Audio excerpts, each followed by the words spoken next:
হে শ্ৰোতা ভক্তসকল, মই হৰেণ কলিতাই অন্তৰীক্ষ চেনেলৰ পৰা ৰসামৃত সম্ভাৰ বিতৰণ কৰি আছোঁ। আৰু এই ৰসামৃত গীতা ভাগৱত বৈষ্ণৱী শাস্ত্ৰ ঘোষা কীৰ্তনকে আদি কৰি ইয়াৰ তত্ত্বমুখী কথাখিনিৰ আপোনালোকৰ আগত আলোচনা কৰি আছোঁ আৰু আপোনালোকৰ দৰ্শন পৰশনো মই পাই আছোঁ। আজি কপিলৰ ভক্তি তত্ত্ব কথন অৰ্থাৎ ভগৱান কপিলৰ মাতৃৰ আগত যি ভক্তি তত্ত্বৰ কথা প্ৰদান কৰি আছে, এই ভক্তি তত্ত্বৰ কথা যোৱা অনুষ্ঠানত মই আলোচনা কৰিছোঁ, পাঠো কৰিছোঁ, ব্যাখ্যাও কৰিছোঁ। আজি ভক্তি তত্ত্বৰ শেষ অংশ মই ইয়াত পৰিৱেশন কৰিম। ভাগৱতৰ মাধ্যমেদি সমস্তকে মই প্ৰণিপাত জনাই মোৰ কাৰ্যসূচী মই হাতত লৈছোঁ। হে কৃষ্ণ, তুমি মাত্ৰ চৈতন্য স্বৰূপ নিত্য সত্য শুদ্ধ জ্ঞানয় খণ্ডিত, আৱৰজতে কৈতো তোমাৰ বিনোদ ৰূপ, চৰাচৰ মায়াৰে কল্পিত, আৰ্ত যুগুণ নাম হৰি কেৱল নিৰ্গুণ মাত্ৰ আৱৰ সমস্ত গুণময়, এতেকে জানিয়া হৰি তোমাৰ নামক মাত্ৰ, ও কৰিলো হাৰ কৃপাময়।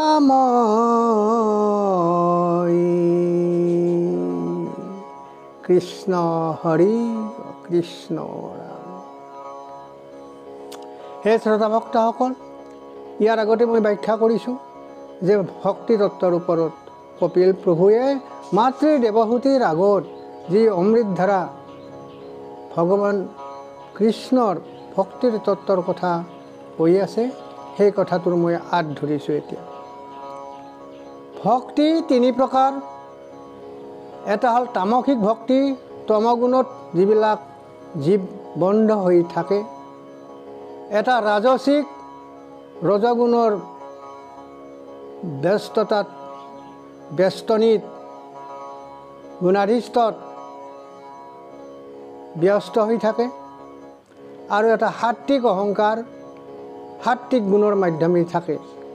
গতিকে এই তমগুণৰ, ৰজগুণৰ, সত্যগুণৰ জীৱে এই তিনি প্ৰকাৰে ভক্তি কৰে।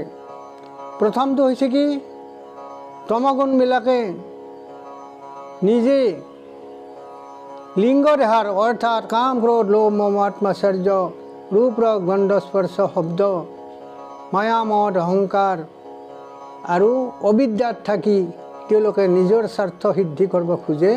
সেইটো হ'ল তামসিক ভক্তি। আৰু সেই উদ্দেশ্যটো লৈয়ে কি কৰে, মানে ইষ্ট দেৱতা তেওঁলোকৰ যাৰ আছে, সেই ইষ্ট দেৱতাক তেওঁলোকে ভক্তি কৰে। ৰজগুণৰ যিখিনি মানুহ আছে, ৰজগুণৰ অহংকাৰটো লৈ কি কৰে, তেওঁলোকে ভক্তিটো ইষ্ট দেৱতাৰ ওচৰত কৰে। কিন্তু তমগুণ, ৰজগুণৰ যিখিনি মানুহ আছে, যিখিনি জীৱ আছে, ইষ্ট দেৱ হিচাপে কেতিয়াও বিষ্ণুক নলয়। কিন্তু সত্যগুণৰ যিখিনি জীৱ আছে, সত্য গুণত অধিষ্ঠিত জীৱে অৰ্থাৎ মানৱে কি কৰে, তাতো এটা বিদ্যা মায়াত আবদ্ধ হৈ থাকে। গতিকে সত্য অহংকাৰ এটা থাকে। এই সত্য অহংকাৰ, ৰজ অহংকাৰ, তম অহংকাৰৰ যিটো বন্ধন, এই বন্ধনৰ কাৰণে কি কৰে, জীৱে কোনোদিন মুক্তি নাপায় বুলি কৈছে। সেইটো নিৰ্গুণ ভকতি নহয়। গতিকে কপিল প্ৰভুৱে মাক দেৱহূতিক এইখিনি কথা কৈ আছে যে নিৰ্গুণ ভক্তি কি, অকপট ভক্তি কি।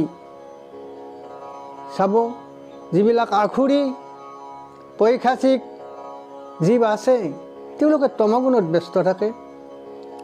ৰজগুণৰবিলাকে কি হয়, তেওঁলোকে নিজৰ স্বাৰ্থ পূৰণ কৰাৰ কাৰণে, লাভ বিলাসৰ কাৰণে নিজকে ঈশ্বৰ মানি সমস্ত ভক্তি দেৱতাত কৰে। আৰু সত্ত্বগুণৰবিলাক বিদ্যা মায়াত আবদ্ধ হৈ থকাৰ কাৰণে কি হয়, ঈশ্বৰ প্ৰাপ্তি নহয়, যেতিয়ালৈকে গুণাতীত নহয়, নিৰ্গুণ ভক্তিত লিপ্ত নহয়। হে শ্ৰোতা ভক্তসকল, আপোনালোকক প্ৰণিপাত কৰি মই এই ভক্তি তত্ত্বৰ অধ্যায়খিনি আজি সাংগ কৰিম বুলি ভাবিছোঁ। আপোনালোকৰ কৃপালেখ মই কামনা কৰিলোঁ। অ কপিল বদতি হৰি শুনা মহামতি, হক একবিধ মাত্ৰ পুনু নিৰ্গুণ ভকতি। মাতৃক কৈছি, হে আই মহামতি, মই তোমাক নিৰ্গুণ ভক্তি, অকপট ভক্তি, অব্যভিচাৰী ভক্তি, শুদ্ধ বুদ্ধ নিত্য নিৰ্মল নিৰ্গুণ ভক্তিৰ কথা তোমাক ক'ব আহিছোঁ। তোমাক কম, তুমি সাৱধানে কথাখিনি শুনা। যি ভক্তিৰ মাধ্যমেদি এই জীৱবৰ্গই কি কৰে, মুক্তি লাভ কৰে, আৰু সেই সপ্ৰেম অন্তৰংগ সেই আস্বাদনটো তেওঁ প্ৰাপ্তি কৰে। এইবুলি কপিল প্ৰভুৱে মাতৃক কৈ আছে। আজ্ঞান কৰ্মে তীৰ্থব্ৰতে নকৰিবা মন, হৃদ বিশ্বাস লৈও মোত হৰণ। হিমা, সুদৃঢ় বিশ্বাস কৰি, কায় বাক্যে মোক বিশ্বাস কৰি মোত শৰণ লোৱা, আশ্ৰয় লোৱা। কোনো জ্ঞান কৰ্মত নাইবা তীৰ্থ ব্ৰতত মানে ভগৱানক সন্তুষ্ট কৰিব নোৱাৰি। শুদ্ধটো কি হৈছে, শুদ্ধ ভকতি হৈছে একমাত্ৰ উপায়। জীৱৰ মুক্তিৰ উপায় হৈছে অকপট ভকতি, শুদ্ধ ভকতি, নিৰ্গুণ ভকতিটো। মৰ গুণ মাত্ৰ কৰি বাহি শ্ৰৱণ, নিষ্কামে মোহত যাই নিমজয় মন। দুটা ধাৰা আছে, এটা সকাম আৰু এটা হ'ল নিষ্কাম। তমগুণৰ ভক্তিত, ৰজগুণৰ ভক্তিত সকাম প্ৰবৃত্তিময়, আৰু যিটো নিৰ্গুণ ভক্তি সেইটো হ'ল নিষ্কাম। তাত কোনো কামনাৰ চেক থাকিব নোৱাৰে, দাগ থাকিব নোৱাৰে, কামনা লিপ্ততা হ'ব নোৱাৰে। এইটোৱে হ'ল মূল ধাৰা কথা। এই মূলাধাৰ যিটো ভক্তি তত্ত্বৰ, হে শ্ৰদ্ধা ভক্তসকল, অলপ মন কৰিব লাগিব। কাৰণ আমি আত্মবন্ধু মিত্ৰবন্ধু বহুতৰ লগতে কথা পাতিছোঁ, আমি চৈধ্যশাস্ত্ৰৰ কথা পাতিছোঁ, কিন্তু ধৰ্মশাস্ত্ৰ ভাগৱতৰ কথা আমি অলপ কমকৈ পাতিছোঁ, বুজিব পৰা নাই। আৰু সেইকাৰণে নিৰ্গুণ ভক্তিৰ কথাখিনি শুনিব লাগিলে আপোনালোকে অতি সাৱধান হ'ব লাগিব। নিৰ্গুণ ভকতি এহি কহিলো বুজাই, মই হমে ইটো ভক্তি এৰা এৰি নাই। নিৰ্গুণ ভক্তি আৰু ভগৱন্ত একেই, অৰ্থাৎ যি ক্ষেত্ৰবিদ ভগৱন্ত, যি অধিযজ্ঞ প্ৰভু ভগৱন্ত, সেই অধিযজ্ঞই নিজে হৈছে নিৰ্গুণ ভক্তি। ভক্তি আৰু ভগৱন্তৰ কোনোদিন এৰা এৰি নাই। আচৰিত কথা, ভক্তিৰ শ্ৰেয়তাটো ইমান বেছি যে মুক্তিও তাক গণিব নোৱাৰে, অৰ্থাৎ মুক্তিও ভক্তিৰ সমান হ'ব নোৱাৰে। সেই ভক্তিৰ নামেই হ'ল নিৰ্গুণ ভক্তি। গতিকে সেই ভক্তিৰ লগত প্ৰভু ভগৱন্তৰ এৰা এৰি নাই। যেন গংগা জল সমুদ্ৰত পৰে যায়, গংগাৰ জল যেনেকৈ সমুদ্ৰত পৰে যায়, নিৰ্গুণ ভকতি হেহি কহিলো বুজাই। গংগাৰ জল বিষ্ণুৰ পাদদক যেনেকৈ যায় সাগৰত মিলি যাব, ঠিক তেনেধৰণে এই নিৰ্গুণ ভক্তিয়ে কোনপিনে গতি কৰে? বিষ্ণুৰ পদলৈকে গতি কৰে। গতিকে নিৰ্গুণ ভক্তি ৰোধ কোনো কৰিব নোৱাৰে। নিৰ্গুণ ভক্তিয়ে বিষ্ণুৰ পদ অৰ্থাৎ পৰম পদ নাইবা বৈকুণ্ঠ পাবই। আৰু সেই নিৰ্গুণ ভক্তিৰ লগত কোনে যাব? জীৱৰাজি যাব। প্ৰভু ভগৱন্তৰ চৈতন্য স্বৰূপ সেই প্ৰাণবায়ু, সেই জীৱাত্মা, সেই পৰমাত্মাৰ লগত বিলীন হৈ যাব। এইটো হৈছে ৰহস্যবাদ, এইটো হৈছে ভৱখেলা, এইটো হৈছে প্ৰেমানন্দ, সদানন্দ, চিদানন্দ, সৎচিদানন্দ, স্বৰূপানন্দ, পূৰ্ণানন্দ, খণ্ড আনন্দ কাৰ? প্ৰভু ভগৱন্তৰ কৃষ্ণৰ। কৃষ্ণৰ কাৰ্য কাৰণ ক্ৰিয়া চেষ্টাদি দৈৱত কোনোবা জীৱে যদি অধিগ্ৰহণ কৰিব পাৰে, সি কি হয়? ভগৱান সদৃশ হয়, ভগৱানৰ লগত মিলি যায় বুলি কৈছে। তাকে কি বুলি কৈছে? সাধু বৈষ্ণৱ ভকত বুলি কৈছে, সত্য ব্ৰাহ্মণ বুলি কৈছে। এই নিগুড় কথা, বেদান্ত দৰ্শনৰ মূল ধাৰা, ইয়াক যদি প্ৰাপ্তি আৰু প্ৰকাম্য আপোনালোকে কৰিব নোৱাৰে, তেতিয়াহ'লে কি হ'ব? এই জন্মটোত কোনোদিন মুক্তি নাপায়, মৃত্যুহে তেওঁৰ সংগী হ'ব। আমাৰ ভক্ত হব পুনু নিষ্কাম হোৱাই, এই কথা মাও শুনিও নিৰ্ণয়। মোৰ ভক্ত নিৰ্গুণ ভক্ত, মোৰ লগত সাৰূপ্য সাযুজ্য সামীপ্য যিজনে পাইছে, অৰ্থাৎ যিয়ে মুক্তি পাইছে পঞ্চমুক্তৰ বা নিৰ্বাণেই হৈছে, সেই নিৰ্বাণ হোৱা সেই জীৱ, সেই জীৱাত্মা পৰমাত্মাৰ লগত কি হৈছে? যে মিলি যোৱাৰ সমস্ত জনেই হৈছে কি? নিৰ্গুণ ভক্তিত ভক্তিবান। সেইকাৰণে তেওঁলোকৰ অহংকাৰটো নাথাকে। অহংকাৰ বিবৰ্জিত, কোনো অহংকাৰে তেওঁলোকক পাব নোৱাৰে। হালৈ কাহামি পাৰো হাৰৈ পাৱাৰ, সাজুৰ্য সহিতে পাঞ্চ মুক্তি ৰুচি কৰ। এই সাজুৰ্য সামীপ্য সালৈক্য সাৰূপ্য নিৰ্বাণ, এই 5 প্ৰকাৰ মুক্তি হয়। জীৱাত্মাই পৰমাত্মাৰ লগত এই 5টা মুক্তিৰ দ্বাৰা কি কৰে? বিলীন হৈ যায়, বৈকুণ্ঠত প্ৰৱেশ কৰে। গতিকে এই 5টা মুক্তিৰ যিটো চৰিত্ৰ, স্বস্বভাৱ, স্বচৰিত, এই সমস্ত নিৰ্গুণ ভক্তি। হে মোৰ মাও দেৱহূতি আই, এই ভক্তি তত্ত্ব, যি ভক্তি তত্ত্ব নহ'লে কোনো জীৱে তৰিব নোৱাৰে, সেই কথাটো তোমাক কৈ আছোঁ। তুমি বিষয় সম্বন্ধ আসক্তিৰ কাৰণে কৰ্দম মুনি তোমাৰ জায়া, কৰ্দম মুনি তোমাৰ স্বামী, আৰু তুমি কৰ্দম মুনিত জায়া। কিন্তু কৰ্দম মুনি ব্ৰহ্মবিদ হ'লেও মা এই নিৰ্গুণ ভক্তিত তেওঁ গুণাধিষ্ঠ হোৱা নাছিল। কিন্তু সৎ সংগত হৰিৰ নামত তেওঁ এনেধৰণে মনোযোগ দিছিল, শেষ কালত গুণত তেওঁ কি হৈছিল? নিৰ্গুণ ভক্তিত ভক্তিবান হৈ ভগৱন্তৰ লগত তেওঁ বিলীন হৈ গৈছিল। আমাৰ সেৱা বিনেয়াক কদাপি বৈষ্ণৱে, এই মোৰ সেৱা, যিটো সেৱা আত্যান্তিক সুখ দ্ৰৱিত হৈ থাকে, মোৰ সেৱাত আত্যান্তিক সুখ দ্ৰৱিত হয়। সেই সেৱাটো কি? আত্যান্তিক সুখ তজু পদ সেৱা হৰি হৰি হৰি হৰিয়ে, সেৱা পৰি হৰি শিশুকে ভৈলো বঞ্চিত।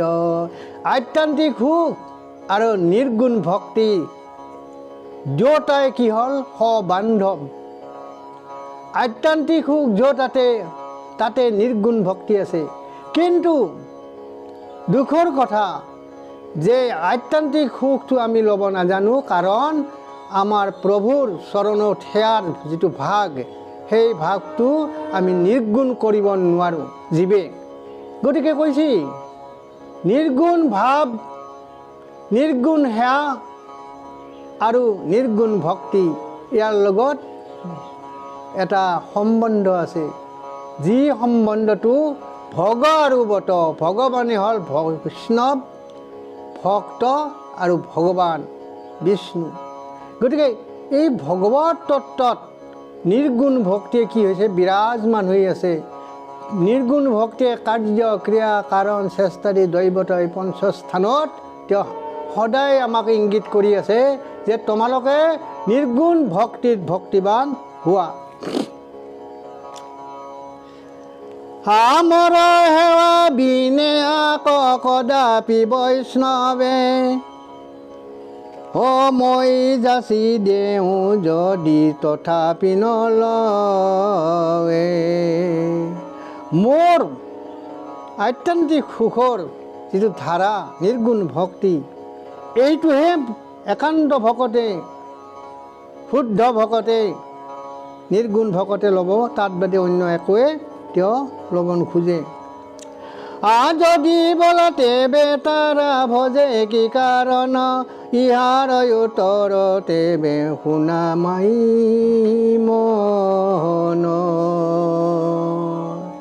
যে ভক্তিটো এনেকুৱা তত্ত্ব, ই নিৰ্গুণ ভক্তিত হৈ যদি ব্ৰহ্ম সাক্ষাৎ হয়, কিন্তু ভক্তিটো এৰিব নোৱাৰে। পাৰ্থিৱ জীৱনত জীৱে সমস্তকে ত্যাগ কৰিব পাৰে বা কৰিব লাগিব বা কৰে, কিন্তু নিৰ্গুণ ভক্তি ই সদায় জীৱাত্মাৰ লগত কি হৈ যায়, সংযুক্ত হৈ থাকে। আৰু বৈকুণ্ঠত পালেও, প্ৰভুৰ পৰমপদ পালেও তাত সেই ভক্তিটো নুগুচে। সেইকাৰণে কৈছে ভক্তিতকৈ শ্ৰেয়তা আৰু কোনোৱে হ'ব নোৱাৰে বুলি কৈ দিছে। যদি বোলা তেবে তাৰা ভজে কি কাৰণ, ইহাৰ উত্তৰ আৱে শুনাই কমন। ভকতিহে মাতা সম্বাৰ মহাফল, ভক্তিহে উত্তম ফল, পৰম ফল বুলি কৈছে। তাত বিনয়া নহবে দেখে উকুশল। গতিকে নিৰ্গুণ ভক্তি, শুদ্ধ ভক্তিৰ বিপৰীত যিমান আছে, সেইবিলাক চব অমংগল বুলি কৈছে, চব বিপদদায়ক বুলি কৈছে, চব বিনাশকাৰক বুলি মানে ভাগৱতত তাহে কৈ আছে। ভগৱান কপিলে তেওঁৰ মুখেৰে মাতৃৰেগত ব্যক্ত কৰি আছে। জনবল ব্ৰহ্ম প্ৰাপ্তি ফল কৰি কয়, ব্ৰহ্ম প্ৰাপ্তিয়ে যদি চূড়ান্ত ফল হয়, শুনি এক মাতৃ তেবে ইহাৰ নিৰ্ণয়। হে মা, কথাখিনি তুমি শুনা। যদি ব্ৰহ্মপ্ৰাপ্তিয়ে যদি শেষ সীমা হয় জীৱৰ, তেতিয়াহ'লে এই ব্ৰহ্মপ্ৰাপ্তিটোৰ বাদে ভক্তিৰ শ্ৰেয়তাটো কেনেকৈ আহে, তাতে তুমি সন্দেহ কৰিছা বা কৰিব পাৰা, কিন্তু তাত সন্দেহ তুমি মাত্ৰ কতে নকবা। মুক্তি পুনু ভকতিৰে প্ৰাসংগিক মাত্ৰ, মুক্তিটো ভক্তিৰ প্ৰাসংগিক, মুক্তিটো ভক্তিৰ প্ৰাসংগিক বুলি কৈছে। চাব, ভক্তি মুক্তিৰ প্ৰাসংগিক নহয়। ভক্তি, নিৰ্গুণ ভক্তি কোনোদিন মুক্তিৰ প্ৰাসংগিক নহয়। তাৰমানে ভক্তিৰ অংগ হৈছে কি, অনুসংগ হৈছে মুক্তি। মুক্তি ভক্তিৰ প্ৰাসংগিকতাত শ্ৰেয়তা আনিব নোৱাৰে, নাহে।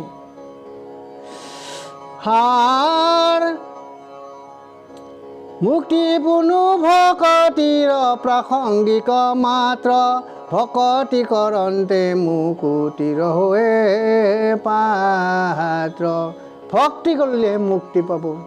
গতিকে মুক্তি পালি ভক্তিটোৰ কথাটো আহিব নোৱাৰে বা নাহে। নিৰন্তৰে সৰ্বনিগম শাস্ত্ৰই এই কথা কৈ আছে। ভকতিৰ আগে মাহ মুখ্য কোন হয়, মুক্তি ভক্তিৰ আগত সামান্য বুলি কৈছি, নগণ্য বুলি কৈছি। ভকতিয়ে মকয়াতি অধীন কৰয়।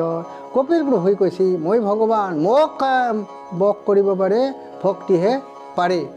এই কথাটো হাৰে হাৰে তুমি জানিবা মাই, কোনোদিন ভুল নকৰিবা। ভক্তি মুক্তিতকৈ ওপৰত বুলি কৈছি, সদায় ওপৰত বুলি কৈছি। হাৱেহি ভকতিৰ শুনি সাধন, মত সমৰ্পিয়া কৰি বেহা কৰ্ম গহন। গতিকে হে মা, এই ভক্তিত লগত লৈ অন্তৰত স্থাপনা কৰি, মনত সত্ত্বস্থয়া কৰি, আৰু কি ভাৱ বা বুদ্ধিত স্থিৰ কৰি তুমি কৰ্ম কৰা। এই ভকতি যেতিয়া পৰিপক্ক হ'ব, নিৰ্গুণ হ'ব, নিৰ্গুণ জ্ঞান অৰ্থাৎ পৰম জ্ঞানত জ্ঞানজ্ঞ হ'ব। পৰম জ্ঞানত জ্ঞানজ্ঞ হোৱাৰ পাছত কি হ'ব, সেই মানুহজনে কৰ্মত হাত দিব। যি কৰ্মৰ, সেই কৰ্ম কি হ'ব, শুদ্ধ হ'ব, নিত্য বুদ্ধ হ'ব। আৰু কি হ'ব, সেই নিৰ্গুণ কৰ্ম হ'ব। যেনেকৈ নিৰ্গুণ ভক্তি, ঠিক তেনেধৰণে নিৰ্গুণ কৰ্মত পৰিণত হ'ব। আৰু নিৰ্গুণ কৰ্মইহে কি কৰিব, সেই মুক্তি সাধন কৰিব। হে শ্ৰদ্ধা ভক্তসকল, সকলোকে প্ৰণিপাত কৰিছোঁ। আপোনালোক কিমান পুণ্য আত্মা যে ভাগৱত কথা অতি সুন্দৰভাৱে শ্ৰৱণ কৰি আছে। প্ৰতিজনৰ প্ৰতি চৰণতে মই প্ৰণিপাত কৰিছোঁ। আৰু মই অনুৰোধ কৰিছোঁ যে মোৰ এই অন্তৰীক্ষ চেনেলত এই ৰসামৃত সদায় মই বিতৰণ কৰি আছোঁ। মই হৰেণ কলিতা। গতিকে এই ইউটিউবত অনুষ্ঠানটো প্ৰচাৰ হৈ আছে। আপোনালোক সকলে তাত দৰ্শন আৰু পৰশন দিব। এয়ে মোৰ আপোনালোকৰ ওচৰত সৰল গুহাৰি।